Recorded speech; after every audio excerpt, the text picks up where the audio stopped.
Hey there everybody, just doing a review for this VOLTME 100W Revo power delivery charger, and just taking a look at the box that the unit comes in. Over the back, it does give you the specifications. USB-C 1 and USB-C 2 are able to output the full 100 watts of the charger. The Type A port is able to output 60 watts. That's a lot of power for a Type A port.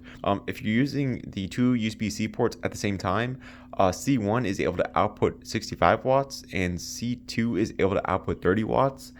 And if you're using the USB-C 1 port and the Type A port at the same time, that's going to be a 65 watt and 30 watt split of power. Something strange about this charger is that if you're using the C2 and Type A port at the same time, they share a 24 watt output. As you can see right there, the 4.8 amps and 5 volts. And finally, if you're charging from all three ports at the same time, USB-C 1 will be able to output 65 watts, and the C2 and the Type A port are going to be sharing 24 watts. And the total output of the charger is 100 watts. And that's really about it. And so what's included in the box is a thank you card and the manual. And so yeah, the manual, well, it's called a welcome guide, but anyways, it does give you the specifications as well. And the charger itself is right over here, a pretty small charger. This is a gallium nitride, a GaN charger. It does have a 2x2 by 1.2 inch form factor, I believe, and it just weighs a few ounces. So yeah, a really small charger. These type of chargers are pretty common now. I mean, it's a good thing as well because these are basically universal chargers. Over on this side, it does give you the foldable adapter that you can just fold out and right back in just like that. And these are the charging ports right over here. When I was doing the review article testing for this charger, I was kind of confused on which port was USB-C 1 and which port was USB-C 2. So I can confirm for the most part, I'm pretty sure I'm right, and you're going to see in a second as well. This one is USB-C 1 and this one is USB-C 2. And yeah, this is the Type A port, of course. It does have a white LED power light that turns on once you plug the charger into an AC outlet. Yeah, that's really about it. I'm just going to go ahead and start testing it right now. Just going to jump right into it, to be honest. It's going to use this River 2 power station as a sort of watt meter, so you can just take a look at the total wattage output of the charger right over here. I will have a link to this charger down in the description below as well, in case you want to take a look at the price over at Amazon. But yeah, anyways, I'm just going to start charging my Lenovo laptop right over here first to see how this is able to charge. And then I'm going to move on to charging some other devices. And so yeah, charging speed of my laptop is going to be pretty slow this time around because I think it's almost at full power. Well, actually, maybe not. I actually have a 35 watt output going on. The River 2 power station screen is reading about 40 watts. Okay, there we go. Let me go ahead and start charging my Excitrus power bank to see how much I'm able to pull from the USB-C 2 port. Okay, so I have my Excitrus power bank charging at about 30 watts from the USB-C 2 port right over here. Okay, and so let me go ahead and plug in my Galaxy Note 9 to charge from the Type A port to see if that has any interference with charging from the C2 port. Yeah, okay, so yeah, this is something that happens with the power bank. For some reason, when I charge the Excitrus power bank from a very weak USB-C port, or any port for that matter, it just stops charging, and the charging from my phone just keeps stopping and starting. So just be careful about that right there. I'm just gonna go ahead and plug that. So at least I'm able to confirm that I'm able to charge this laptop at about 30 watts, and the USB-C 2 port is able to output 30 watts. But let me go ahead and just do a full-on test though. I'm just gonna move my Lenovo laptop, and I just want to see if I can actually output the full 100 watts of power delivery from the two USB-C ports when I'm charging a single device at a time. And I'm pulling about 85 watts.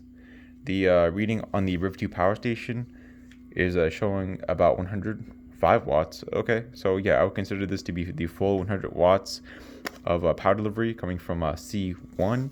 Let me see what happens when I plug it into C2, if I'm able to get the same recharging speed. And so yeah, close enough. I'm getting about 78 watts. Once again, this power bank is almost at 100%. I think the charging speed for this power bank does slow down pretty considerably once it gets to full power. And let me just go ahead and switch this back to USB-C 1.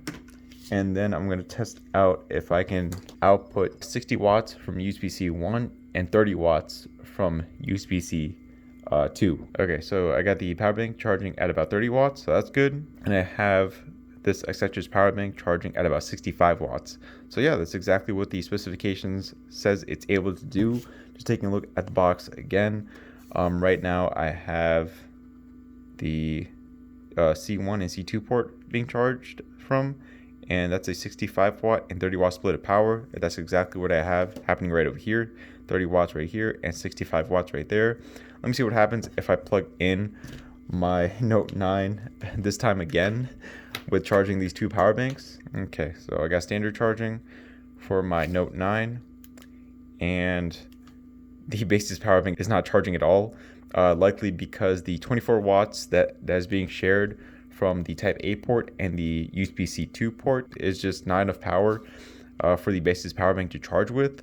So that might be it. Let me just go ahead and see what happens if I plug in my Note 9 to the C2 port. Okay, and then I'm going to plug in my LG G7 to the Type A port right here. There we go. So I do have the Note 9 fast charging right there, which is to be expected, but I think that's going to be downgraded to standard charging. Okay, so we got standard charging for the LG G7, and fast charging is still continuing for the Galaxy Note 9, and it's charging.